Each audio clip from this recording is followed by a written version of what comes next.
Buenos días, hermanos y amigos, bienvenidos nuevamente a reflexionar acerca de palabra de Dios para una vida abundante.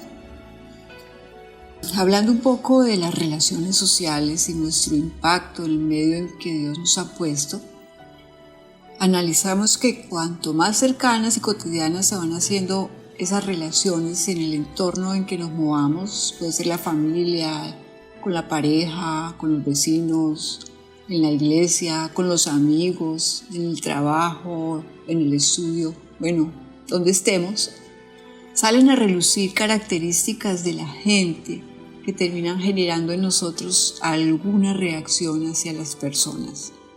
Entre más cerca estamos de la gente y cuanto más tiempo va pasando en el que compartimos con ellas, es altamente probable que nuestras propias estrategias de ser representativos y de ese personaje que hemos venido construyendo sin que nos demos cuenta, esas estrategias se vayan agotando y el personaje pasa y va quedando la auténtica persona con las cualidades y los defectos.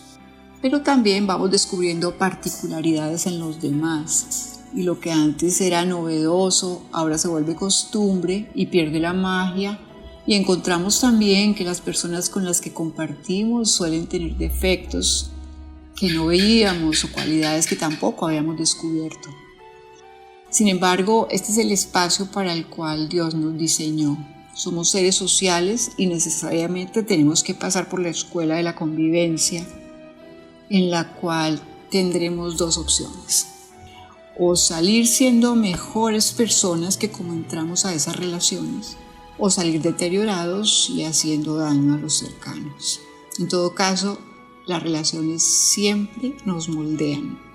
Así lo plantea el libro de Proverbios en el capítulo 27, en el versículo 17, cuando dice: el hierro se aguza con hierro, la persona en contacto con su prójimo.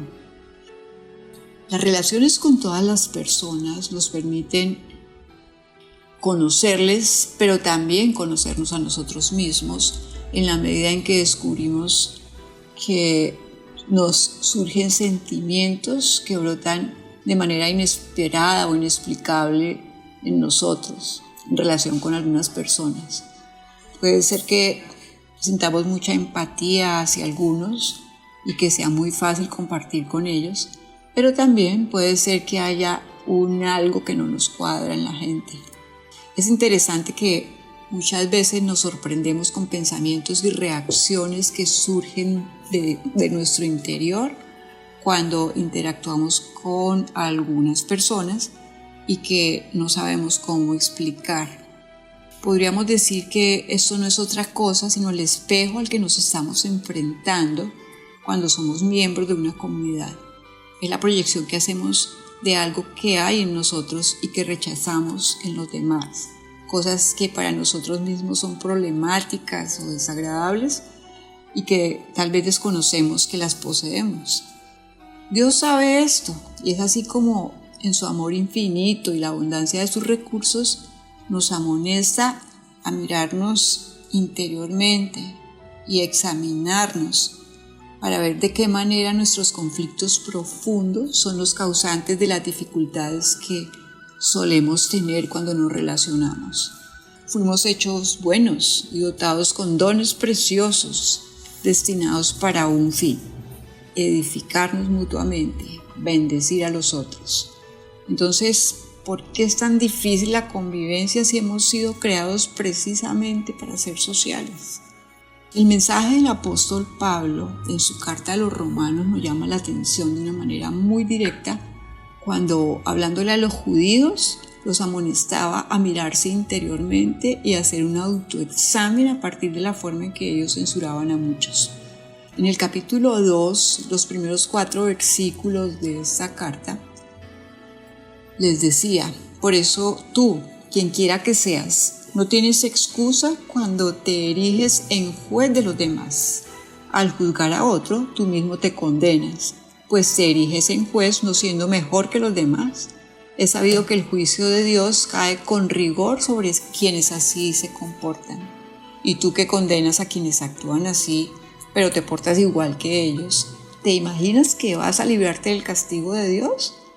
¿Te es acaso indiferente la inagotable bondad, paciencia y generosidad de Dios y no te das cuenta de que es precisamente esa bondad la que está impulsándote a cambiar de conducta? Cuando actuamos como jueces, condenando las actitudes o decisiones de los otros, sin tener en claro cuáles son sus motivaciones o cuál es su situación de fondo, dejamos de ver que levantando el dedo señalador contra ellos, nos estamos también condenando a nosotros mismos. Muchas veces somos intransigentes con nuestras posturas. Y no solo eso, sino que asumimos una posición muy centrada en nosotros mismos, pensando que tenemos la última palabra y la razón absoluta. Y lo de los demás vale poco. Jesús lo mencionó así, según el Evangelio de Mateo, en el capítulo 7, versículos 1 a 4. Dice, no juzguen a nadie para que Dios no los juzgue a ustedes. Porque del mismo modo que juzguen a los demás, los juzgará Dios a ustedes y los medirá con la misma medida con que ustedes midan a los demás. ¿Por qué miras la brizna que tiene tu hermano en su ojo y no te fijas en el tronco que tienes en el tuyo? ¿Cómo podrás decirle a tu hermano, deja que te saque la brizna que tienes en el ojo, cuando tienes un tronco en el tuyo? Es preciso entonces que cambiemos esa forma de ver a las personas, presumiendo continuamente conflictos a nuestro alrededor. Se requiere que nos detengamos, que evaluemos, reflexionemos y entendamos que es muy probable que la causa de esa fea costumbre sea el lente con el cual estamos mirando a las situaciones y a las personas, que sea ese lente el que causa una visión distorsionada y desafortunada. Eso es un llamado a la responsabilidad, entendiendo que tenemos que hacer un esfuerzo para brindar oportunidades valiosas en la convivencia. Por difíciles que sean las situaciones, no tiene ningún sentido que aportemos más leña al fuego que ya está encendido. Nos quejamos de nuestro medio social, alegamos de la intolerancia de la gente, pero preguntémonos cuánto de eso es resultado de alguna dosis que yo estoy aportando. Tenemos un gran compromiso en la medida en que entendemos que buena parte de los conflictos en las relaciones y la condenación que lanzamos sobre otros están originados por nosotros mismos y que tenemos mucho que hacer al respecto. No importa quiénes seamos, el Señor nos ha llamado a servir de una o de otra forma. Y Él no se ha equivocado al habernos colocado en un lugar determinado o en una época determinada. Dios no se equivocó cuando nos colocó en una familia en particular, en un vecindario, en una escuela, en un trabajo o en una congregación. Dios ha hecho de nosotros seres esencialmente buenos y conociéndonos como nos conoce, Dios tiene la bondad y el amor para conducirnos a superar todas esas añadiduras desafortunadas que hemos venido acumulando a lo largo de la vida. Si tenemos recursos de Dios y cada día esos recursos son más abundantes, no es aceptable que sigamos andando por la vida como si nuestra comunidad no se viera afectada por nuestras actitudes o aún a veces con nuestra misma presencia. Un día probablemente nos va a preguntar Dios, oye, ¿qué impacto causaste en tu medio social? ¿Qué huellas dejaste plasmadas en la gente? ¿Qué hiciste con todos los talentos que te entregué y de qué forma extendiste mi reino? Esperemos tener una respuesta válida para ese momento. Gracias a nuestro Dios porque su palabra está llena de mensajes y orientaciones que nos permiten sobrevivir a esta situación de conflicto y nos dan la mano y la ruta para ir afinando nuestra estructura interior, de manera que seamos más nosotros mismos, es decir, las criaturas que originalmente Dios creó, y de esa manera encontremos la forma armónica de convivir. Es una responsabilidad que tenemos. Un ejemplo de eso es la recomendación que el apóstol Pablo hizo en el capítulo 14 de la carta a los Romanos, en la que nos insta a hacer lo necesario para convivir en paz y armonía. Lo plantea de la siguiente forma. Por tanto, dejemos ya de criticarnos unos a otros. Propónganse más bien no ser para el hermano ocasión o motivo de pecado. Apoyado en Jesús el Señor, estoy plenamente convencido de que nada es en sí mismo impuro. Una cosa es impura solo para aquel que la considere como tal. Claro que si por comer un determinado alimento haces daño a tu hermano, ya no es amor la norma de tu vida. Triste cosa sería hacer que perezca por cuestiones de alimentos alguien por quien Cristo murió. No permitan, pues, que se les critique por algo que en sí mismo es bueno. El reino de Dios no consiste en lo que se come o en lo que se bebe. Consiste en una vida recta, alegre y pacífica, que procede del Espíritu Santo. Quien sirve así a Cristo agrada no solo a Dios, sino que también se granjea la estima humana. Así que busquemos con afán lo que contribuye a la paz y la convivencia mutua. ¿Por qué destruir la obra de Dios por una cuestión de alimentos? O podríamos decirlo de otra forma. ¿Por qué destruir la obra de Dios en una comunidad o en una persona o en una familia por cuestiones de comportamiento, o de costumbres o de interpretaciones personales o de gustos? Muchos, sintiéndonos más maduros en la fe, nos abrogamos a veces el derecho a juzgar y criticar las conductas de otros que apenas están acercándose a estas cuestiones de la fe y olvidamos que hemos recorrido un camino como ellos en el cual también pasamos por dudas, teníamos temores, teníamos convicciones que luego fuimos abandonando paso a paso en la medida en que creímos. Pablo nos insta a actuar con misericordia, entendiendo que hemos alcanzado un nivel mayor de madurez frente a los que apenas llegan a este camino de esperanza. Nuestro deber es sostenerles y orientarles, pero no orientarles a aprender a actuar solo por conductas estériles o ritos humanos, sino al reconocimiento del amor de Dios expresado en Cristo. El amor de Dios se proyecta a través de nosotros solo cuando les amamos.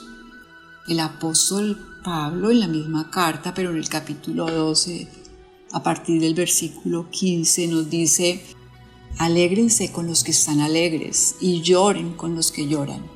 Vivan en plena armonía unos con otros, no ambicionen grandezas, antes bien póngase al nivel de los humildes y no presuman de inteligentes. A nadie devuelvan mal por mal y esfuércense en hacer el bien ante cualquiera. En cuanto dependa de ustedes, hagan lo posible por vivir en paz con todo el mundo. La manera en que nos relacionamos y en que expresamos todas las características del amor que están descritas en la primera carta a los Corintios en el capítulo 13 dejaría ver qué tanto hemos madurado. Ese examen, ese espejo, nos deja ver si efectivamente hemos asimilado la forma como Dios ha querido trabajarnos y sanarnos. El resultado de eso inevitablemente serán las relaciones saludables, por lo menos en lo que a nosotros compete. No hagan nada por egoísmo o vanagloria, al contrario, sean humildes y consideren que los demás son mejores que ustedes, que cada uno busque no su propio provecho, sino el de los otros. Compórtense como lo hizo Cristo Jesús. Eso dice Pablo a los Filipenses en el capítulo 2, versículos 3 y 4. Como vemos, la palabra abunda en estas recomendaciones. Nos habla de manera insistente, invitándonos a volvernos hacia nosotros, pero con el único fin de examinarnos, de evaluar nuestra capacidad de amar y nuestra capacidad de entregar, colocando a los demás en un nivel privilegiado respecto a nosotros.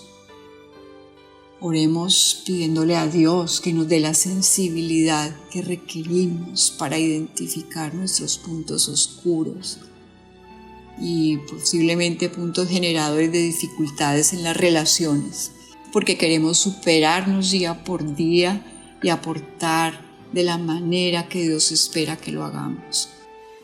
El salmista concluye el Salmo 139 con una hermosa oración. Examíname, oh Dios, y conoce mi corazón. Pruébame y conoce mis pensamientos, y ve si hay en mí camino de perversidad, y guíame por el camino eterno. Creo, hermanos y amigos, que tenemos suficientes razones para reflexionar en relación con la responsabilidad que tenemos al relacionarnos con los otros, en cuanto a qué aportes estamos haciendo a una sociedad saludable, a una comunidad saludable. Vamos a orar. Padre bueno, Señor, nos presentamos ante ti muy necesitados, Señor, reconociendo, Padre, que nos has puesto en un lugar, en un momento, con un propósito específico, Dios. Y sabemos que nuestra mayor ganancia en la vida es hacer tu perfecta voluntad, Señor. Nos ponemos delante de ti clamándote que por favor trates con nosotros, Señor, que examines nuestro corazón, que verifiques si dentro de nosotros hay cosas que tienen que ser cambiadas, que nos ayudes a identificarlas, a ponerlas delante de ti, a hacer un proceso de cambio que aporte positivamente a tu reino, Señor. Gracias por la iglesia, gracias porque hemos tenido hombres y mujeres quienes han tenido a bien discipularnos con el amor de Cristo y que nos han traído a un lugar existencial valioso, Señor. Ahora ayúdanos, Dios, a ser instrumentos de bendición para muchos, a no dejarnos llevar por asuntos meramente humanos, sino asumir el amor como principio de vida para poder superarnos y extender la mano para ayudar a otros en el mismo proceso. Te damos muchas gracias, Señor, en el nombre de Cristo Jesús. Dios les bendiga, espero que tengan un muy bonito día.